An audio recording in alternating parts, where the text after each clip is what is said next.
우리가 참 어려운 때를 지나가고 있습니다. 그런데 이 때가 반드시 지나가게 될 것입니다. 그래서 승리의 날을 우리가 준비해야 되는 거지요. 오늘은 우리 교회로 보면 회기가 1년 회기가 끝나는 주일이고 다음 주부터 새로운 회기가 시작되는 그런 해입니다. 그런 날인데 이제 제가 기도하다가 이런 생각이 들더라고요. 지금 코로나 이 시대가 끝날 때가 올 것이다. 그러면 준비해야 된다. 하나님은 준비하는 심령, 준비하는 사람을 쓰시게 될 것이다. 이런 생각이 들어요.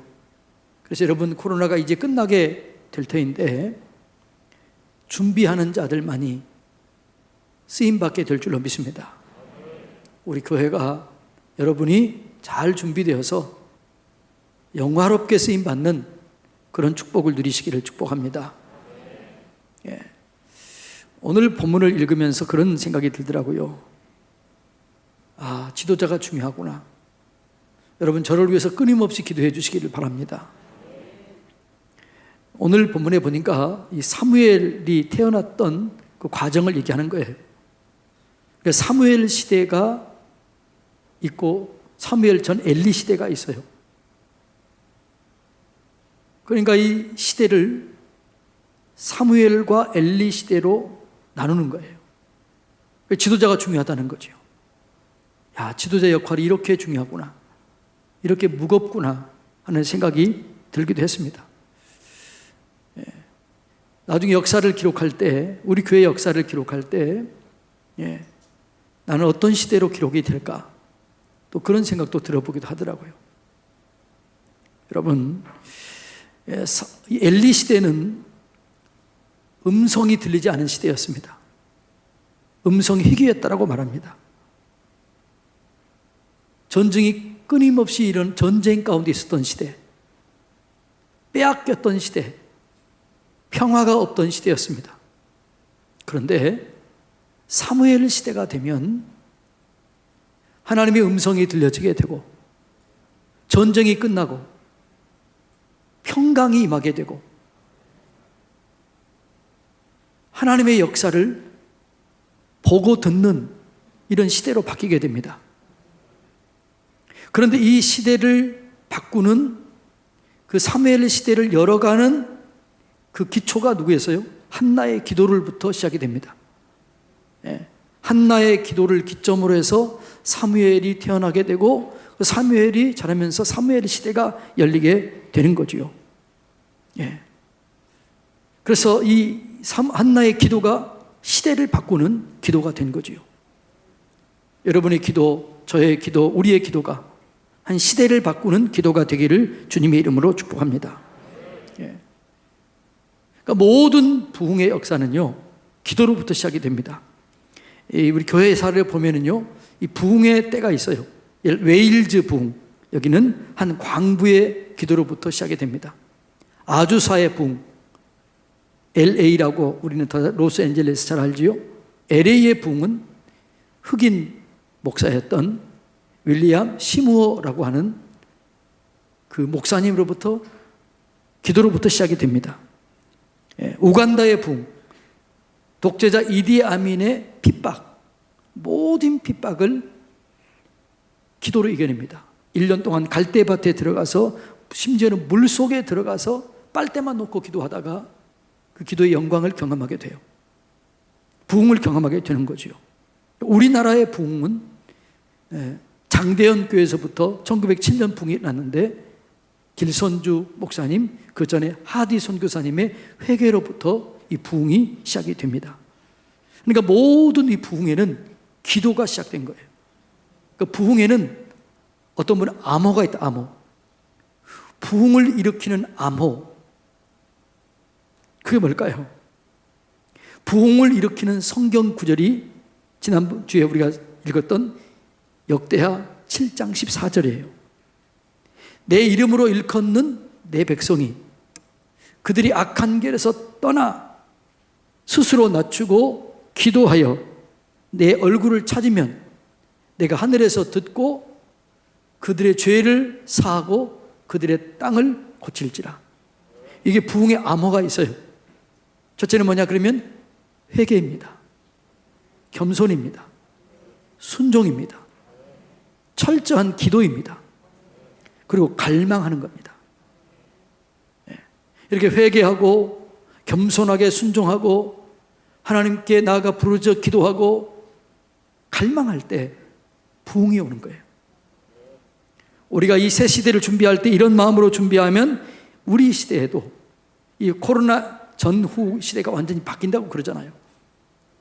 코로나 시대가 끝날 때 우리가 쓰임받게 될 줄로 믿습니다. 한나가 살던 시대에는 국가적인 위기였고 사회적인 위기였고 가정의 위기였습니다. 이 위기를 만났을 때 한나는 원망하거나 불평 대신에 기도를 선택했습니다. 여러분, 우리가 힘들고 어려운 일을 만날 때 두 종류의 사람이 있어요. 원망하고 불평하다가 무너져 버리는 사람이 있고, 거기서 기도하고 감사하고 찬송하다가 이겨내는 사람이 있습니다. 또 어떤 데는 악한 도구로 쓰임받는 사람이 있고 선한 도구로 쓰임받는 사람이 있습니다. 유다처럼 악한 도구로 쓰임받기도 해요. 요셉처럼 선한 도구로 쓰임받기도 해요. 여러분, 선한 도구로 쓰임받으시기를 주님의 이름으로 축복합니다. 그러니까 모든 역사는 기도로부터 시작되는 거죠. 출애굽의 역사는 기도로부터 시작됩니다. 한번 볼까요? 출애굽기 2장 23절 다 같이 읽습니다.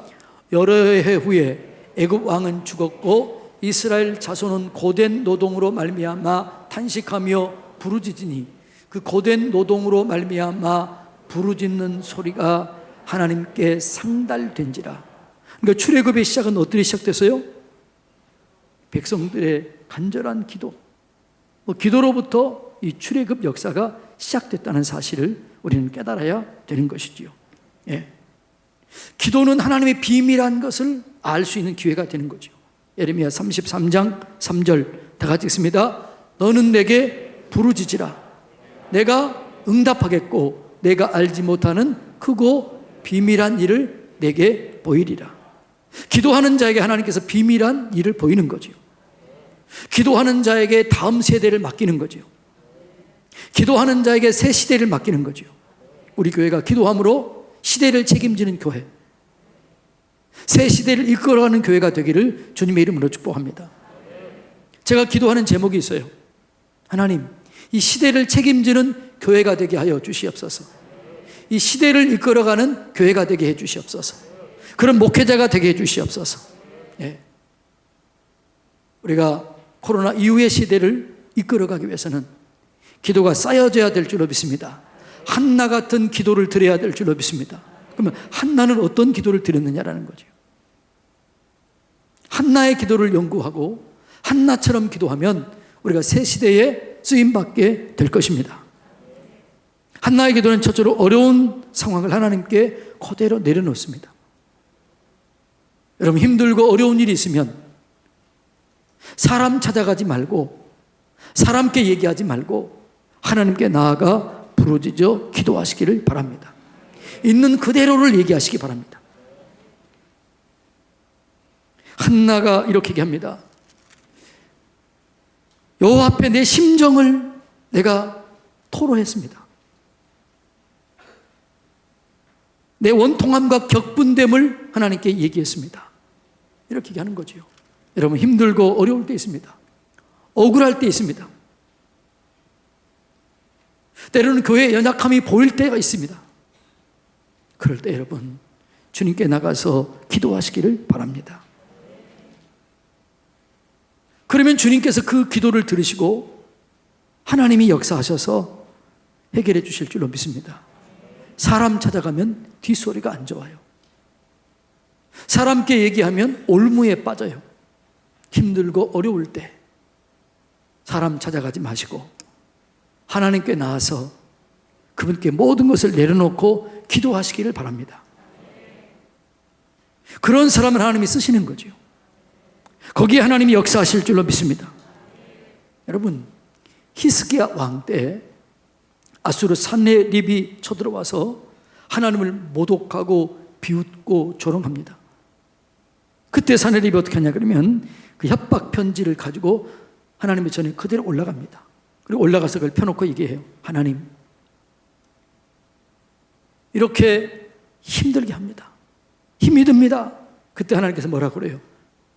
이게 너를 공격하는 것이 아니고 너를 핍박하는 것이 아니고 나에게 하는 거다. 그리고 하나님께서 어떻게 해요? 그날 밤에 18만 5천 명을 싹 쓸어버립니다. 여러분, 우리가 하나님께 기도하면 하나님께서 역사하실 줄로 믿습니다. 그러니까 내가 인간적으로 뭔가 풀려고 하면 잡음이 생겨요. 문제가 생겨요. 그러나 하나님께 기도하면 하나님의 방법으로 가장 선하게, 가장 완전하고 완벽하게 하나님께서 이를 처리하실 줄로 믿습니다. 그래서 한나의 기도를 통해서 어떻게 해요? 원통함을 아시고 격분됨을 아시고 사무엘을 주셨고 나중에 자녀들을 더 줍니다.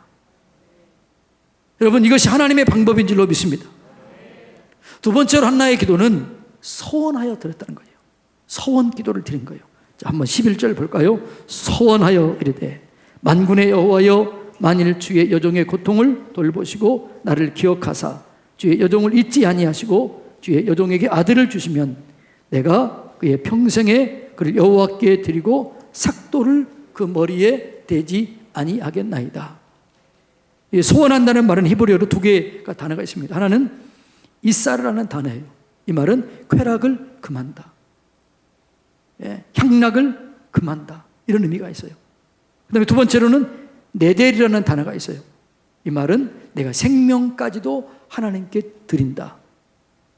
이게 소원 기도예요. 그러니까 소원 기도는 생명 걸고 기도하는 거예요. 한나가 생명 걸고 하나님께 소원 기도를 드리는 거예요. 그런데 이 소원 기도는 하나님과 한나의 마음이 맞은 거예요. 하나님께서는 사람을 살피는데 하나님의 음성을 들을 만한 사람이 없는 거예요.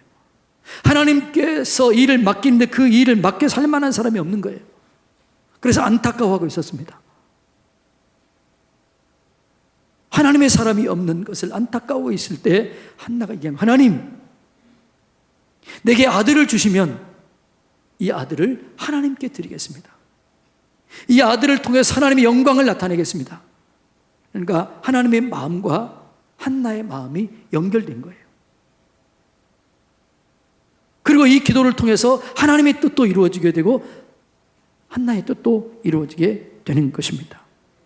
한나는 자기의 이익이나 자기 유익을 위해서 기도하기보다는 하나님의 영광을 위해서 살아낼 그 아들을 구했고 그 아들을 하나님께 드렸습니다. 이게 소원이었습니다. 그런데 이 한나의 기도는 성경을 붙잡는 기도예요. 첫 번째 아들은 하나님께 드리는 것이 성경적이었어요. 자, 출애굽기 13장 2절 다 같이 읽습니다. 이스라엘 자손 중에서 사람이나 짐승을 막론하고 태에서 처음 난 모든 것은 다 거룩히 구별하여 내게 돌리라. 이는 내 것이니라. 그러니까 하나님, 내가 첫 아이를 드리면 하나님께 드리겠습니다. 그런데 이 아이를 나실인으로 구별해서 드리겠습니다 하는 거예요. 나실인법이 민수기 6장 5절 다 같이 읽습니다. 그 소원을 하고 구별하는 모든 날 동안은 삭도를 절대로 그 머리에 대지 말 것이며 자기 몸을 구별하여 여호와께 드리는 날이 차기까지 그는 거룩한 즉 그의 머리를 길게 자라게 할 것이다. 이 말은 무슨 말이에요? 나실인의 서약이에요. 하나님, 내게 아들을 주면 하나님께 드리되 이 아들을 하나님께서 온전히 쓰실 수 있도록, 하나님의 쓰시기에 불편함이 없도록 내 아들을 훈련해서 드리겠습니다. 이 얘기예요. 이 마음을 하나님이 받는 거죠. 이 마음을 받아서 사무엘을 주었고 이 사무엘을 통해서 새 시대를 열어가게 된 것입니다. 그래서 때로는 소원 기도도 중요해요. 그런데 이 한나의 기도는 1000년 전에 사라의 기도를 모델로 따온 거죠. 여러분, 우리가 신앙생활을 하는데 내가 모델이 된다, 그것은 은혜 중에 은혜인 줄로 믿습니다. 근데 내 앞에 모델이 있다, 이것은 축복인 줄로 믿습니다. 그러니까 우리 교회 기도의 모델들이 생겨나는 그런 은혜가 있게 되길 원합니다. 또 여러분 앞에 어떤 모델이 있는 축복을 누리길 바랍니다. 그러니까 교회는 모델이 있어야 되고 그 모델을 따르는 사람들이 있어야 되는 거죠. 사라가 그 모델이었습니다. 나중에는 한나가 모델이 되는 겁니다. 이것이 은혜와 축복인 줄로 믿습니다. 그 다음에 한나는 오래 기도했습니다. 한번 볼까요? 12절 다 같이 읽습니다. 그가 여호와 앞에 오래 기도하는 동안에 엘리가 그의 입을 주목한 적, 이렇게 했습니다. 기도는요, 양과 질입니다. 기도는 반드시 훈련할 때 오래 기도하도록 합니다. 깊이 기도하도록 합니다. 기도는, 능력 있는 기도는 시간과 깊이가 함께 가야 되는 거죠. 근데 많은 사람들이 오래 기도하지 않고 금방 역사를 경험하려고 그래요. 아니에요. 성경에 보면 모든 역사는 오래 기도하고 깊이 기도하는 거예요. 여러분, 기도할 때 응답받을 때까지 기도하시기를 축복합니다. 예. 사단은 우리가 기도하지 못하게 해요. 그런데 기도하면 포기하게 해요. 여러분, 기도하시고 포기하지 마시기를 주님의 이름으로 축복합니다. 다니엘이 하나님께 기도했을 때 20일을 작정하며 기도합니다. 그런데 그 기도가 첫날에 하나님께 올라가요. 근데 그 기도 응답은 21일 동안 방해받습니다. 그런데 다니엘은 포기하지 않고 끝까지 기도하다가 하나님의 영광을 경험하게 되는 거죠. 오래 기도하시기를 바랍니다. 포기하지 말고 기도하시기 바랍니다. 그 기도를 하나님께서 들으시는 거죠. 그 다음에 간절히 기도했습니다. 13절 다 같이 읽습니다. 한나가 속으로 말하매 입술만 움직이고 음성은 들리지 아니하므로 엘리는 그가 취한 줄로 생각한지라. 이렇게 기도한 거죠. 얼마나 간절히 기도했으면 술 취한 여인처럼 그렇게 기도했다는 거죠. 미친 듯이 기도한 거죠. 간절히 기도했던 거죠. 여러분, 우리가 기도할 때 간절히 하나님 앞에 온전히 맡기고 기도해야 될 줄로 믿습니다. 여러분, 기도할 때마다 다 방해가 있습니다. 어떤 중요한 기도일수록 기도에는 방해가 있습니다. 이 방해를 이겨내야 될 줄로 믿습니다. 이 방해를 이겨내야만 하나님의 영광을 경험하게 되는 거죠. 간절한 기도는 반드시 응답이 되는 것입니다. 잠언 8장 17절 다 같이 읽습니다. 나를 사랑하는 자들이 나의 사랑을 입으며 나를 간절히 찾는 자가 나를 만날 것이니라. 간절히 하나님께 나아가 구하면 반드시 만나게 될 줄로 믿습니다. 반드시 사랑을 입게 될 줄로 믿습니다. 하나님을 사랑하고 간절히 기도함으로 하나님 만나고 응답받는 역사를 누리시기를 축복합니다. 그다음에 한나는 감동시키는 기도를 드린 거죠. 나중에 한나가 얘기합니다. 내가 술 취한 게 아닙니다. 내 심정을 토로한 것입니다. 내 원통함을 토로한 것입니다. 내 격정을 토로한 것입니다. 그러니까 엘리 선지자가 민망한 거예요. 엘리 선지자가 감동한 거예요. 그래서 뭐라고 그래요? 하나님께서 내 기도를 들으셨다. 감동한 거예요. 여러분, 우리는 때로는 이렇게 감동하는 기도를 드려야 될 줄로 믿습니다. 하나님께 감동을 주고 사람에게도 감동을 주는 그 정도의 그런 깊이 있는 기도를 드려야 돼요. 여러분, 만일 여러분들 중에서 간절히 기도하는데 우리 부교육자들이나 장로님들이, 목사님, 어떤 집사님 금식하며 생명 걸고 기도하고 있습니다. 그러면 제 마음이 어떨까요? 저도 감동이 되고 함께 깊이 기도하게 되고 기도에 동참하게 되고 영광을 경험하게 되는 거죠. 여러분, 기도가 하나님을 감동시킬 뿐만 아니라 사람에게도 감동시킬 만한 그런 깊은 기도를 드리시기를 주님의 이름으로 축복합니다. 어떤 사람의 기도를 보면 제가 한 30여 년 거의 이제 다 돼가는데요, 정말 어떤 성도들의 기도를 들으면 하나님 저 기도를 응답해 주십시오. 저 기도는 응답해 줘야 됩니다. 저 기도 가운데 함께 해 주십시오. 그런 절박한, 그런 간절한 기도를 드리는 사람들이 있어요. 그런 감동을 주는 그런 기도를 드리는 사람들이 있어요. 한나가 그런 기도를 드렸다는 거죠. 감동시키는 기도를 드렸다는 거죠. 이런 기도를 드리시기를 주님의 이름으로 축복합니다. 그 다음에 마지막 한나의 기도는 기도 후 완전하게 믿었습니다. 자, 18절 다 같이 읽습니다. 다 같이요. 이르되 당신의 여종이 당신께 은혜 입기를 원하나이다 하고 가서 먹고 얼굴에 다시는 근심 빛이 없더라, 이렇게 합니다. 이게 무슨 말이에요? 믿었다는 거죠. 더 이상 걱정하지 않았다는 거죠. 여러분, 기도한 다음에는 믿으시기 바랍니다. 성경에 뭐라고 그래요? 받은 줄로 믿으라. 하나님을 믿으라. 믿음으로 기도하라. 받은 줄로 믿으라 라는 거죠. 기도한 다음에는 믿으시기를 바랍니다. 이 믿음의 기도가 역사를 가져오게 되는 거지요. 마태복음 21장 22절 다 같이 읽습니다. 너희가 기도할 때에 무엇이든지 믿고 구하는 것은 다 받으리라 하시니라. 믿고 구하는 것은 받게 되는 거죠. 마가복음 11장 24절에 보면 받은 줄로 믿으라, 이렇게 그래요. 야고보서 1장 6절 다 같이 읽습니다. 오직 믿음으로 구하고 조금도 의심하지 말라. 의심하는 자는 받지 마라. 바람에 밀려 요동하는 바다 물결 같으니 이런 사람은 무엇이든지 얻기를 생각하지 말라. 예. 의심하는 기도는 응답이 안 되는 거죠. 기도했으면 믿으시기를 바랍니다. 야고보서 5장 15절 다시 읽습니다. 믿음의 기도는 병든 자를 구원하리니 주께서 그를 일으키시리라.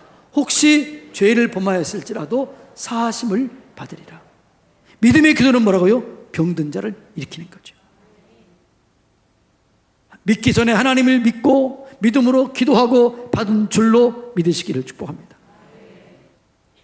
자, 마지막 읽습니다. 갈라디아서 6장 9절 다 같이 읽습니다. 우리가 선을 행하되 낙심하지 말지니 피곤하지 아니하면 때가 이름에 거두리라. 옛날에 다른 성경은 피곤하지 않으면, 포기하지 않으면이네요. 네. 그러니까 여러분, 기도한 다음에는 반드시 믿음으로 나아가시기 바랍니다. 하나님께서는 우리의 기도에 응답해 주시겠다는 거죠. 근데 그 응답의 사인이 뭐냐라는 거죠. 내가 기도하면 하나님께 사인을 주세요. 아, 됐구나. 아, 응답이 왔구나. 이제 더 이상 기도하지 않아도 되겠구나. 그 사인이 뭘까요? 그게 평강이에요. 자, 빌립보서 6장 4장 6절 7절 다 같이 읽습니다. 아무것도 염려하지 말고 다만 모든 일에 기도와 간구로 너희 구할 것을 감사함으로 하나님께 아뢰라. 그리하면 모든 지각에 뛰어난 하나님의 평강이 그리스도 예수 안에서 너희 마음과 생각을 지키시리라. 그러니까 우리가 기도하는데 언제까지 기도해야 돼요? 평강이 올 때까지 기도해야죠. 평강이 오면 아, 응답이구나 라는 거죠. 기도 응답의 사인이 첫째는 세 가지예요. 첫째는 평강이에요. 두 번째는 감사예요. 세 번째는 기쁨이에요. 기도하고 났는데 기쁨이 온다. 응답이에요. 평강이 온다. 응답이에요. 감사가 나온다. 응답이에요. 하나님의 평강. 근데 이 평강은 상황과 환경을 초월한 평강이에요. 초월적인 평강이에요. 그럼에도 불구하고 in spite of, 그럼에도 불구하고 상황은 여전히 그런 똑같은데 내 마음은 평강이 오는 거예요. 환경은 변하지 않는데 내 마음이 평강이 오는 거예요. 수많은 사람들이 핍박은 그대로 있는데 마음이 평강이 오는 거예요. 그럼 응답이 오게 되는 것입니다. 예. 그래서 평강은 응답의 사인입니다.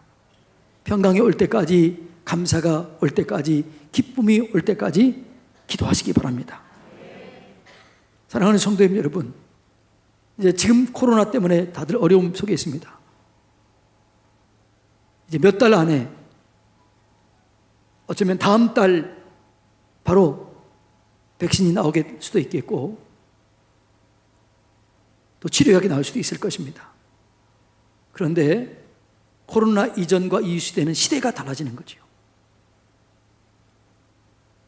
우리가 이 시대를 준비해야 될 줄로 믿습니다. 코로나 이후의 시대를 준비해야 돼요. 준비된 사람을 쓰시는 거죠.